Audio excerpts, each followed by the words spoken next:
Hey guys, want to take a quick break to give a shout out to our newest affiliate, BetUS. BetUS is one of the pioneers in the legal online sports betting industry, providing a safe and secure place for sports wagering to more than 1 million clients. Yeah, man, I'm actually really happy to be affiliated with BetUS. I mean, as you know, dude, we've been gambling for a long time. Yeah, man. With the predictions we're making out here, man, we gotta see if we can back it up. I gotta back that. We're gonna back it up, absolutely. Looking at their interface and how they do sports gambling in general, so hassle-free. Dude, it's really easy to just make a bet, whether you're doing money line props or predictions, futures. You know, who's gonna win the World Cup, for example.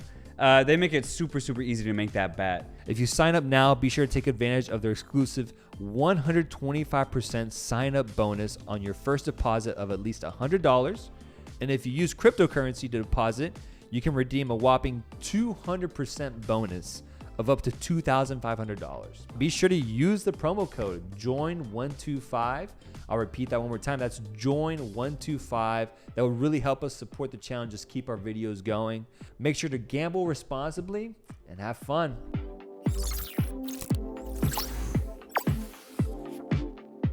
All right, so we are at Group E now, which consists of Spain, Germany, Japan, Costa Rica, or New Zealand. Yeah. I remember when this draw happened, obviously the biggest takeaway for everybody involved was that this group had two major teams in it, in Spain and Germany. But then you also have a really fun AFC squad in Japan, and then a wild card in Costa Rica or New Zealand. New Zealand, who just came off of a victory in the OFC tournament against the Solomon Islands. Yeah, first off, fun little tournament. Yeah, cute little tournament. Cute little tournament there in Qatar.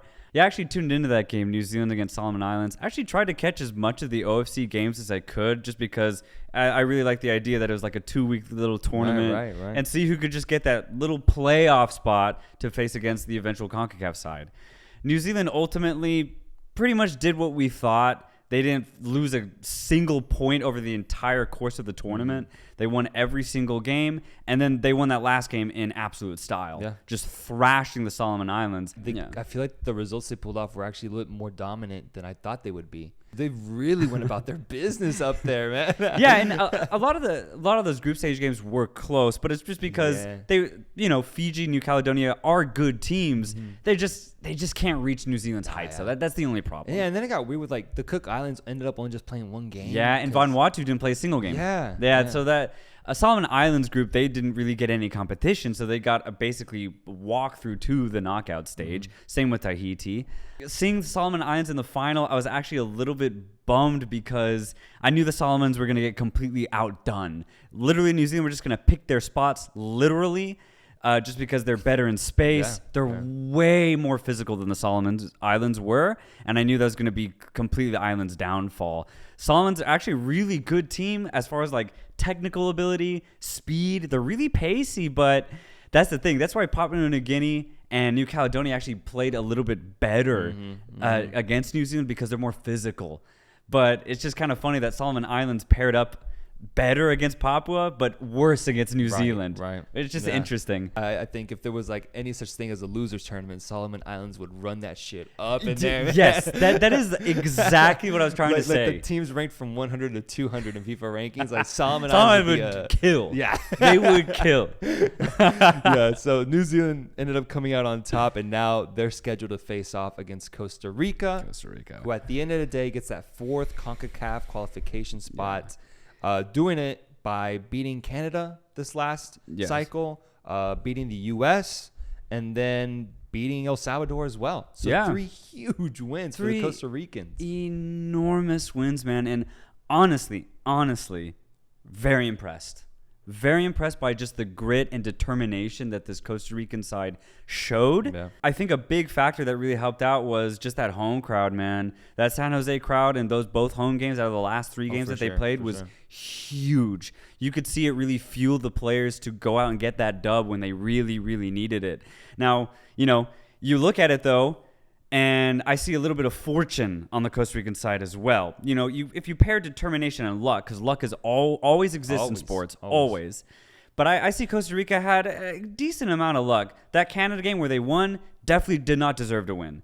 even though they were up a man for the majority of the game, at least an hour, and they almost conceded 2 goals and probably could have lost that game 2-1, maybe even 3-1, but they were somehow able, by the grace of God and by Keylor Navas, able to hold on to just somehow win that game 1-0. You go get the job done against El Salvador. Costa Rica, yes, impressed completely over, let's say, the last 6 games of the octagonal, but they also really counted on Panama choking, because it was a choke job by Panama. They couldn't get a result when they needed to against Honduras, and then when they needed a result against the U.S., they get absolutely dominated and lose by 4 goals, 5-1. Just like the same thing that happened 4 years ago. So I see a lot of good things happening for Costa Rica that were out of their control. Right. When it comes to this clash between Costa Rica and New Zealand, I think it's a lot closer than if you're just watching CONCACAF and you see Costa Rica. Oh wow, they beat Canada. Oh wow, they beat the U.S. Yeah, oh wow, they got these. Navas. It's like you just think, okay, they're good to go. They're good to go, and they're gonna be in this World Cup. I don't know about that.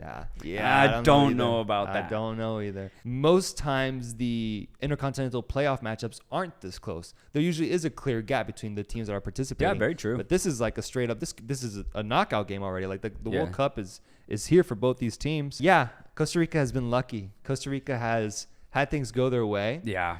But I also give them so much merit because from the moment they had to start getting results, they did it. And not only did they get a few wins and tie the rest, they won every single match it's pretty that insane. They needed to win. And granted, you can say it was because of a red card in one game. It was because of defender mistakes, lack of quality in the other team. Right. It very much could have been that. But they still did it. They got the job done, and what was essentially, if you could consider those one-off games as well. Costa Rica has had pressure on them for a while now.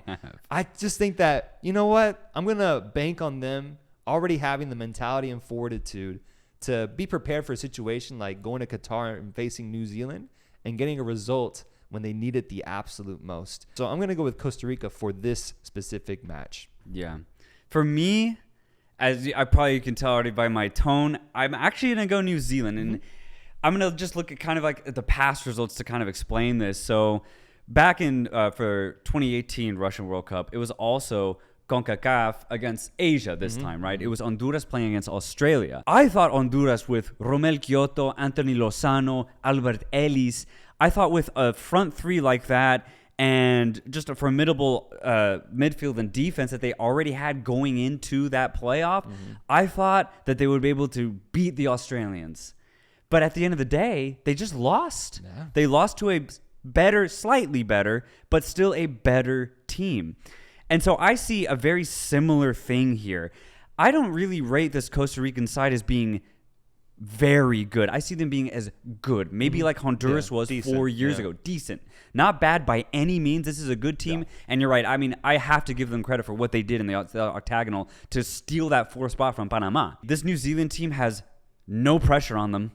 They just played basically a perfect tournament to get to where they are, albeit, yes, against weaker teams. I just think they're gonna play a cleaner game. Now, what's scary about this is, again, this is probably the third time we said this, it's a one-off game in Qatar. Yeah. And honestly, I think if Costa Rica could play in San Jose and in New Zealand, I think they'd win. They'd probably get a tie or maybe only lose by 1 goal in New Zealand, and then they go back home and just dominate. Have the game of their lives like they did in this octagonal, because every home game that Costa Rica had was so crucial in them ultimately winning that game. Now they're completely in neutral ground, and I don't know if they're going to be able to get that job done. You're kind of scaring me, man. Just by the way you say it, you're completely right. And this is a New Zealand side that just got done playing there they just got done playing there. Possibly in front of like a pretty empty crowd. Yeah. Every game that New Zealand played in, there's only like 20 people in that crowd, man. Yeah. So they're already used to that quiet stadium where there's no fans going to be able to help you or bail you out. Dude, it's like, what's his name? David Goggins, his workout instructor. I think one time he said working out to music is cheating, because once you're on the field, the music goes away. Yeah. And the only thing you have is your mental fortitude. It's like the music in this sense is the Costa Rican fans. Yeah. And once those fans are away, what are you truly? There's nothing strips you down and exposes you like a one-off game in Qatar, man. That's some fucking nearly psychedelic shit. That's a headliner right there. That's a headliner. Man loses his mind in Qatar. Yeah. Like, you got great points on why New Zealand can pull off the result. Yeah. And I guess I've stated my stance on why I think Costa Rica can do it. So we'll see, man. We'll see. It's still a couple months away. We'll see. So moving on with the group, we got Japan, the Samurai Blue, who just got second place in the AFC, taking the tournament by a storm in how they play. Very offensive-minded, a team that's full of well-rounded players that can a lot of scoring options on this team, surprisingly. Yeah. And teamwork. A force to be reckoned with coming into this tournament. This Japanese team, instead of relying on one or two players, now has a cohesive unit that can attack and potentially scare teams. Yeah. And so with them being drawn into this group with Germany, Spain, and one of Costa Rica and New Zealand, how are you seeing their World Cup journey and what they can potentially do in this setting? This one's really hard for me personally to analyze when it comes to Japan specifically because, man, dude, Japan confused the hell out of me. They dominate in their region, but not just recently. They almost always have. And if you specifically look at this past decade of modern football, it still holds true. This Japanese team is consistently top 3 team in the continent of Asia. Yeah. When it comes to World Cups, though, I always rate a team like Japan as trying to perform at a very high level against these other high-level teams. And I would say if you're Japanese, you expect to get out of the group stage, I would say pretty much every time, at least in these last 3 World Cups, and maybe even this one included. No. If you're Japanese, you expect this team to perform very, very well. In 2010, that was the rise of Keisuke Honda. He came out. Japan had actually a really good tournament. 2014, they had gotten better. Their players had excelled at the club level even further than they did going into 2010, but they didn't even make it out of the group. It was really weird. I remember looking at 2014 being like, this Japanese team is going to do something special. Because it was the same 2010 team, but everyone had just excelled. So I was really excited to see Japan play, and they really, really underwhelmed. And even in 2018, Japan looked good going into the tournament. Again, just dominating in the qualifiers. They come up for 2018, they do well. Obviously, they do get out of the group. They play Belgium in the round of 16 in what was a very entertaining game. An incredible entertaining game. It's hard for me to see this Japan team doing any better when you're in a group with Spain and Germany. Right. Yeah. Even though I think as a unit, they are better than they were in 2018. I think they have a better identity than they did 4 years ago. All that being said, I think they'll probably have a very similar outcome in 2018, maybe even worse. I think it's going to be really hard for whether it's New Zealand or Costa Rica and even this very good Japan team to get out of this group. I think the biggest question for Japan will be, can they be clinical?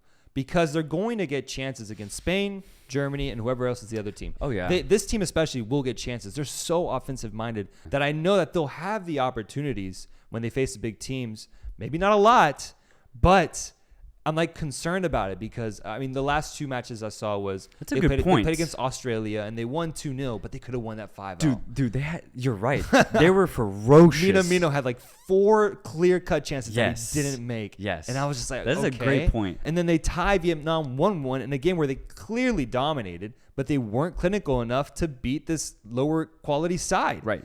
And so they have the talent for sure. It's just a matter of, can they finish? Can they get the goals that they need?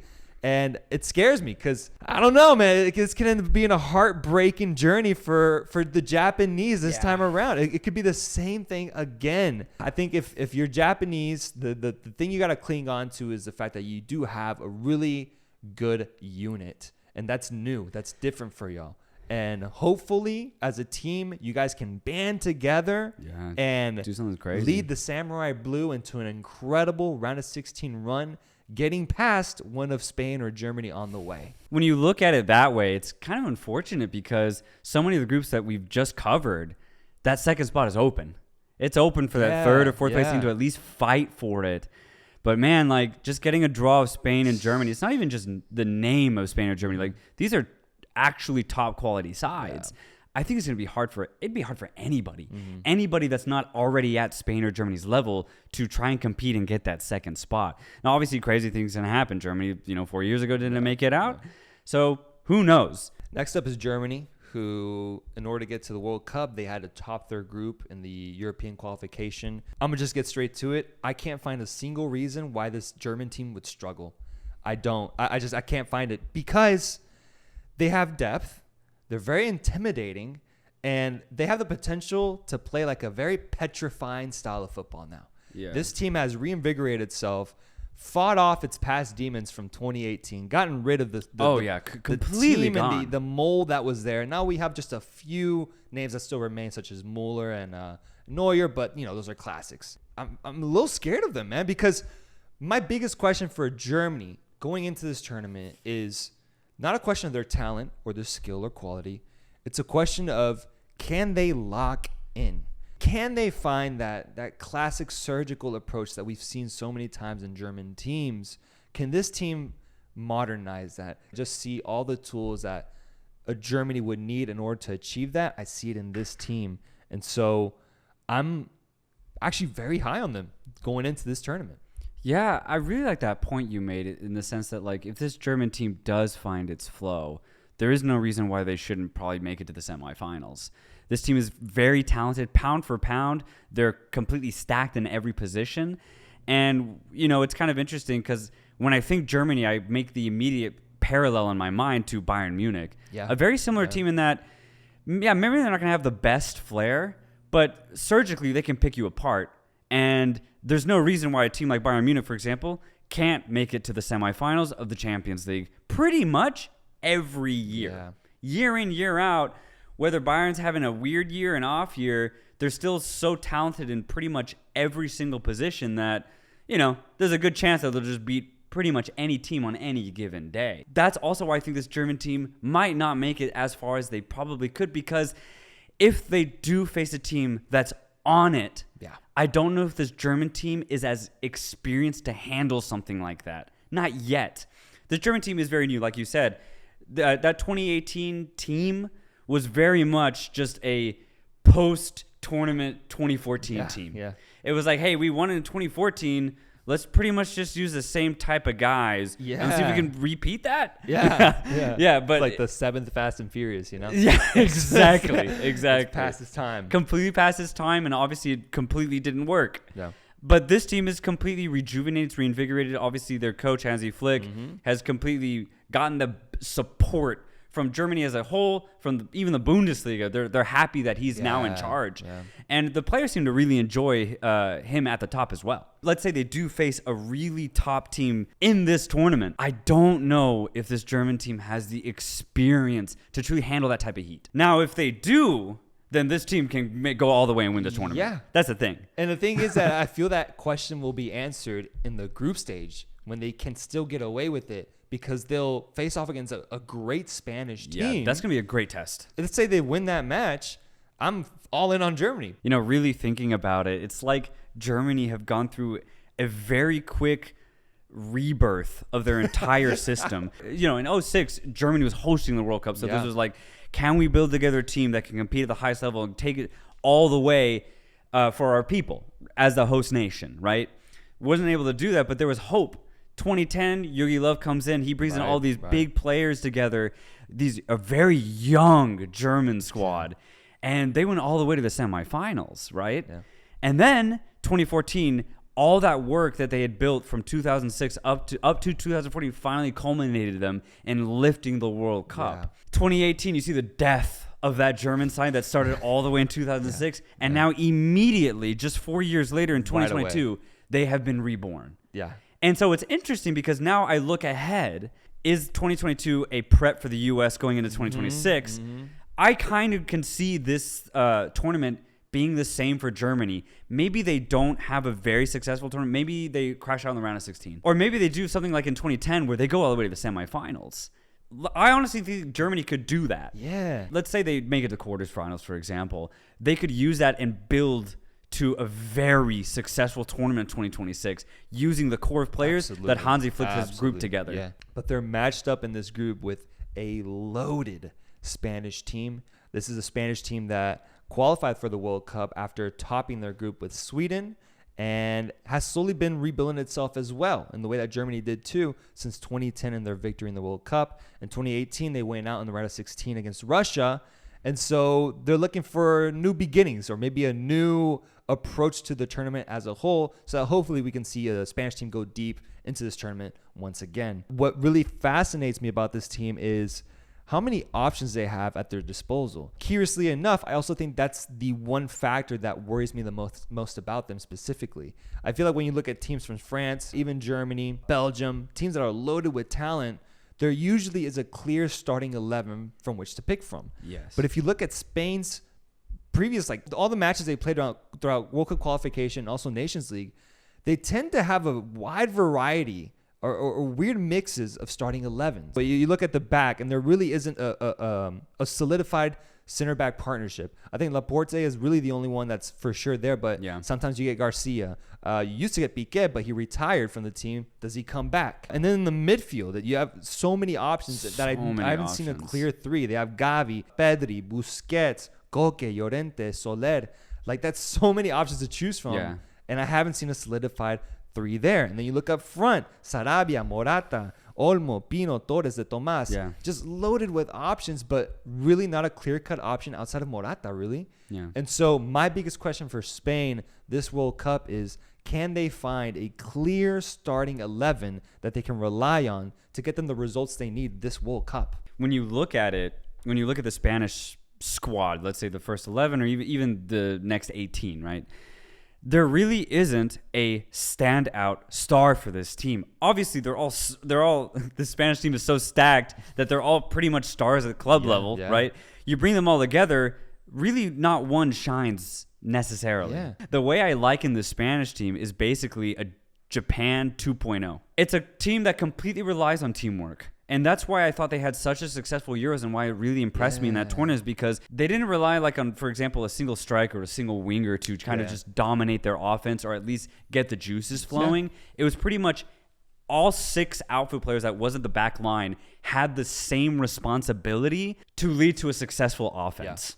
And very much like Japan, that's how Japan. That's one of the things we highlighted with Japan was there's not a singular cut guy that's going to lead this Japan team to glory. It's all of those outfield players have to work the same rate and together to succeed. For Spain to be as good as they can be, they have to completely rely on each other the exact same. This is a true team where if they can unlock each other and trust each other fully, then I think the Spanish team can go very, very far in this tournament, because not most international teams really do rely on 2 or 3 players to shine. You really don't get that at this international level. So that's why I think the Spanish team could do something really incredible here, because if they can play true team football, then I think the Spanish team could go really team far. Team football goes a really long way in international football, man. It does. So if it's done right and there's a cohesiveness to it, it can be really dangerous. But yeah, it's almost like the tiki-taka squad without the iconic nature of the team. Like, you've still got a loaded midfield, a profound defense, and just talent all around. So it's like, why not again? Why couldn't they do it again? They're set up to go through this group in either the first slot or the second slot. It's just a matter of which one. Yeah, I see. Honestly, looking at this group as a whole, man, this is probably the most straightforward group for me. And out of the 8 groups here in the World Cup, this is the most straightforward outcome that I can easily just look at and be like, okay, well, realistically, even if Japan play their fucking hearts out, even if they're on fire, it's going to be so tough. And that's not to say that Spain and Germany are that dominant. I just think that Japan and, I'm going to go ahead and say New Zealand, are just not there. They're just not. Whether it's Spain or Germany, they're going to, I would say, go through. Hopefully Japan can do something. And, hey, maybe New Zealand can do something like they did in 2010 and draw every game. They didn't lose. New Zealand did not lose in 2010. Maybe they do the same thing 12 years later. They haven't lost a World Cup match in 12 years in that case, man. Exactly, man. For 12 years. So who do you got in first? So I'm going to go with Spain. I think the Spanish team is better. I think they're a little bit further along as far as their development is concerned. I think Germany's right behind them, though. I don't think the gap is large. So I have Spain at top, Germany in second. Okay. I'm actually the opposite way. Okay. I got Germany in first. I think they'll find it. They'll find it in that magic in Spain. And I think we're going to see a special German side at this World Cup. Yeah. And Spain, I'm not trying to harp on them. I think they're going to be great. But I think in a one-off game, they'll get beat by Germany, and they'll still get that second slot. So I got Germany going first, Spain second.